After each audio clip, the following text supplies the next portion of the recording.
જય જવાન જય કિસાન। આપણે જોઈ રહ્યા છીએ આ મરજીવા કડિયાને। જો તમે તળિયેથી કૂવો બાંધવા આવે છે, ગામ સોંદરડા, તાલુકો ઉના, જિલ્લો ગીર સોમનાથ। હવે આમાં જરા પણ ફેર પડે તો આ કારીગર નિષેધ કરે છે કે એ પથ્થરનું કામ કરી રહ્યા છે, કડિયાનું કામ એ જુઓ છો તમે। આ કૂવો તળિયેથી બાંધવામાં આવે છે। આ તેમની અલૌકિક કામગીરી કહેવાય છે। સીધું સળંતર તો બધા માણસો કરી દે છે, પણ આ બધું તમે જોઈ રહ્યા છો કે આ સળંતર અલગ જ છે કે આને તળિયેથી સણવામાં આવે છે। वो कई रीते सणे से आप निहाળી રહ્યા છો સરસ મજાનું। તો આપ જોઈ રહ્યા છો કે કૂવામાં મરજીવા બની ને આ લોકો સળંતરનું કામ કરી રહ્યા છે। આપ નિહાળી રહ્યા છો, જીવને જોખમે કેટલી મોટી કામગીરી કરી રહ્યા છે, આપ નિહાળી રહ્યા છો। નીચે પાણી, ઉપરથી પથરાની લાવો જરીક છટકી જાય તો પણ મોતની હાન પહોંચી શકે, આવું આપણે જોઈ રહ્યા છીએ। છતાં કામગીરી કરી રહ્યા છે। આપ નિહાળી રહ્યા છો કૂવાનું બાંધકામ, સરસ મજાના લોકો જોશો તેમની કામગીરી। ઉપરથી સિમેન્ટ આપવાની કઈ રીતે કરવાનું, પછી વાટા પણ જાણને જો પગ જરા પણ લપસી ગયો હોય તો પણ એસે પાણીમાં એ રામ રમી જાય। તમે જોઈ રહ્યા છો કે ભાઈ વાટા કરી રહ્યા છે કારીગર।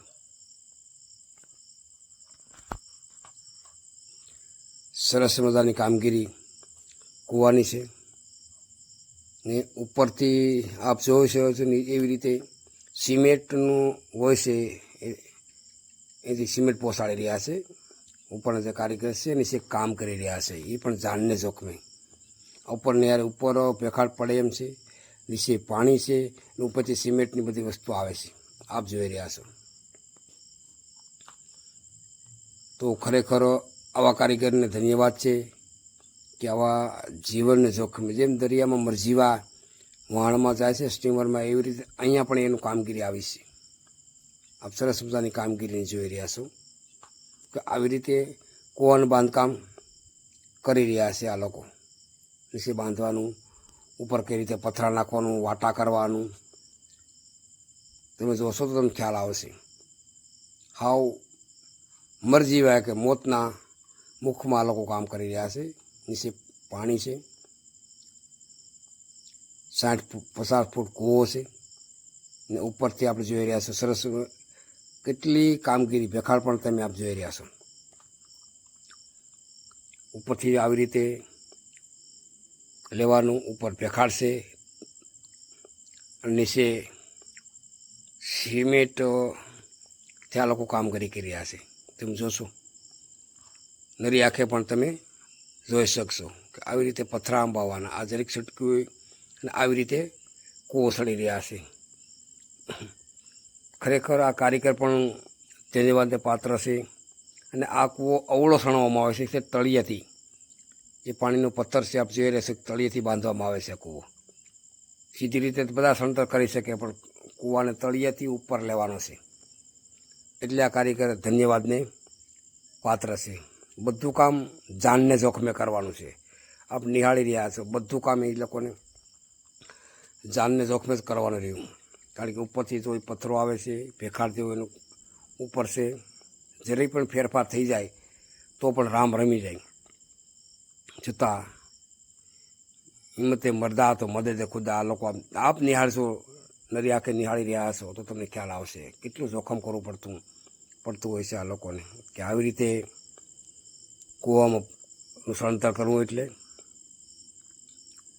બધી રીતે કટોકટી રાખો। જરા પણ આમ તેમ થાય તો આ કારીગર છે નીચે પાણીમાં પડી જાય, ઉપરથી જરાક ફેરફાર પડે તો એની માથે પથ્થર આવે, એ પણ આપણે જોઈ રહ્યા છો। એટલે ધન્યવાદ છે આ કારીગરની, જાનને જોખમે। એટલે આજની તારીખમાં પણ આવા મરજીવા પડ્યા છે, એવું નથી કે સમુદ્રમાં જાય મરજીવા છે। આ કૂવાનું બાંધકામ એક તો તળિયેથી બાંધવાનું, ઉલટી રીતે બાંધવાનું, બધું સાથે કરતું જવાનું, ને બધી બાજુ આ લોકોને અંદાજિત કામ કરવું પડતું હોય છે।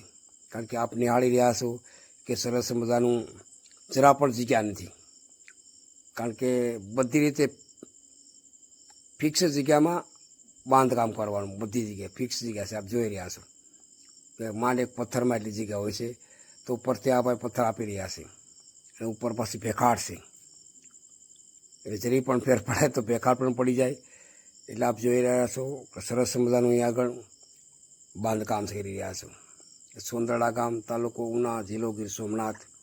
અને જે કારીગર છે એ ખાપેટ ગામના છે, ગીરગઢડા તાલુકાના. એને પણ ધન્યવાદને પાત્ર છે કે આવું મરજીવન આજે પણ એ કામ કરી રહ્યા છે. મકાનનું બાંધકામ તો સરળ હોય છે, લોકો કરી દેતા હોય છે, પણ કૂવામાં નીચે પાણી હોય છે, ઉપર જોખમ હોય છે અને અવળું સણવાનું હોય છે, કારણ કે તળિયેથી ઉપર સણવા જવાનું. એટલે આવી રીતે બધી કામગીરી કરવાની હોય છે. આ જો પથ્થર જરીક છટકી ગયો હોય તેનું કાંઈ નક્કી નથી હોતું દોસ્તો, અને ઉપરથી ભેખાડ પણ પડી જતી હોય છે. એટલે આવા મરજીવાનને ચોક્કસપણે આપણે ધન્યવાદ દેવાના જ રહ્યા કે આ જાનને જોખમે પણ કામ કરી રહ્યા છે. આવા તો ભાગ્ય હોય ત્યારે જ આવા કડિયા કામ જોખમ કરતા હોય છે. સીધું સરળ તો બધું બનાવતા હોય છે, પણ આમાં તો બધી રીતે કટોક હોય છે. અને આ ગરમીની સિઝનમાં અંદર રહેવું એટલે પહેલી વાત તો એક તો ગરમી, જાનનું જોખમ, છતાં લોકો જેને મહેનત કરવી છે એને કશી જો નિરાશાવાદ હોતી નથી. આજના સમયમાં આજ ભરપૂર ઉનાળો છે, આમ સુની લો કે જૂન મહિનો ચાલી રહ્યો છે અને જાણે 35-40 ડિગ્રી છે, અને અંદર તો કોઈ પવન બવન આવવાની કોઈ શક્યતા જ નથી. આપ નિહાળી રહ્યા છો કૂવાની અંદર કે તળિયેથી આ બાંધકામ કર્યું છે સરસ મજાનું. આ કેટલી બધી કામગીરી, કળાને ધન્યવાદ છે. જાનને જોખમે કરવાનું, ગરમીના વાતાવરણમાં કરવાનું. આપણે બધી રીતે એસીમાં રહેતા હોય તોય આપણે ગરમી થતી હોય, આ લોકોને કઈ રીતે આની ભગવાનની બનાવટ શરીરની કરીએ છે એ જોવાની આપણે ખૂબી રહી. કારણ કે આ બધું જાનને જોખમે બધું કરવાનું હોય છે. જેને કંઈ પણ કામ કરવું છે, જેને મહેનત જ કરવી છે એને કાંઈ પણ નડતું નથી. બાકી જેને મહેનત નથી કરવી એને 100 બાના મળી રહેશે. આ આપણને આ સૂચવે છે કે ભરપૂર ઉનાળાની અંદર 35-40 ડિગ્રીની અંદર પણ આ લોકો કૂવાની અંદર કામગીરી કરી રહ્યા છે. તમે જોઈ રહ્યા છો કૂવાની અંદર કામગીરી કરી રહ્યા છે. જાનને જોખમે, નીચે પાણી છે, ઉપર ભેખાડ છે, 35-40 ડિગ્રી તાપમાન છે.